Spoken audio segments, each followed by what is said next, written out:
Sign Drop Collab. This is where we have 3 different options and we decide whether we want to sign them, which is the most committed Number connection. 1. That's number 1. Yes, collab is number 2 and drop is number 3. What we got, Kalia? Your options are Teach Me How to Love by Music Soul Child, Bag Lady by Erykah Badu, and Ready for Love, India Irie. Come on, Neo Soul Movement. These 3 songs are really important because we were having this conversation the other day about mainstream radio and how songs like those were what were in the airwaves that were like, because we were getting there. We talk about programming. There was an era where music was actually, Black music was promoting healing and addressing your traumas and being vulnerable, whether you were a man or a woman. Like that, those were the songs that we were singing subconsciously. And then somehow it took a complete turn. And somehow it's pretty obvious.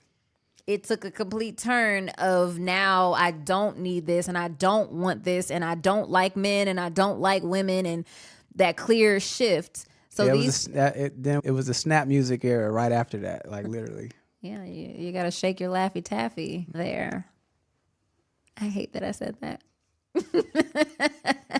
Shake your Laffy Taffy. But those 3 songs. So yeah, I think the beautiful thing about those 3 songs is that they're all vulnerable songs that are about acknowledging whatever trauma or something that you might have experienced in the past and now wanting to experience something better.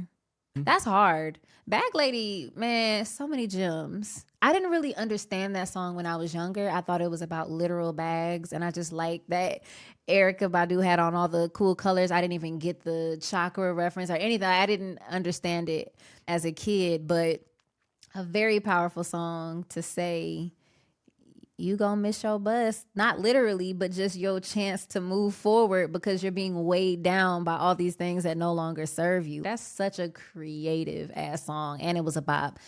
I'm just gonna say that and keep it right there so I can think about if I want it to be my sign or my collab. Gotcha. Do you know what yours are? I'm gonna go Teach Me to sign. Why? Because understanding everything we just talked about, how men have been oppressed and that we've been taught that it's not manly to be vulnerable and open, and that, hey, I don't know everything. Teach me how to love. I'm open to surrendering and to figuring this out and to do the work that it takes to be in a loving relationship. And yeah, we're just taught to shy away from those types of things, or all the programming that we already talked about. Yeah. So you're signing Teach Me. Yeah. What are you collabing with? I'm gonna go Bag Lady again. Another solution.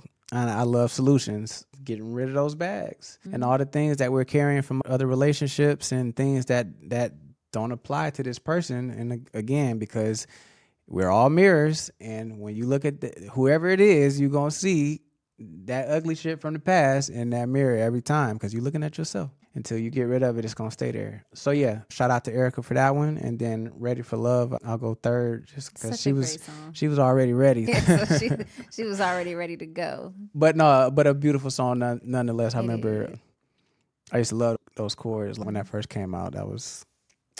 I sang Ready for Love in my talent show in school. But she said she was ready for love, the joy and the pain, which even though she's ready and healed, she acknowledges that love is not supposed to be this easy, quick fix to all things. So even acknowledging that, I think, should get an honorable mention, even if it was the 3rd pick for this particular thing. They're all beautiful songs. It's like conversations, too. This is like 2 segments in one right now. I'm really loving it.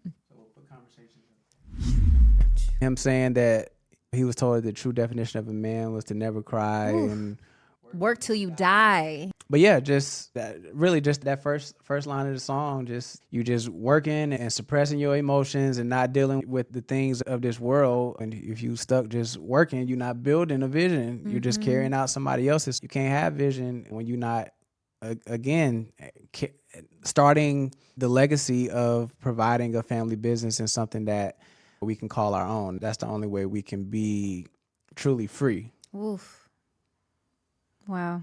And I think that's also to your point of why we need a holistic roadmap to achieve not just partnership, but success in all those things, mind, body, and soul, because we don't even, in this rat race that we're existing in America specifically, we don't have time to even sit down and understand what the goal is, how to make a plan. We're just working for the next check, and we just don't have the time and energy, which is why we need to create time to have more conversations like these, take these conversations outside of here, and really have these conversations with your partner or with your friends, your children, and really the best thing we can do, the greatest starting point is just changing and shifting the narrative with this new generation. Even if we don't have all the answers, like even with us going plant-based, we were in our 20s, our son was 8. So he now has a head start that we didn't. And then hopefully he'll make that decision when he has children to start off, and it'll just keep cycling down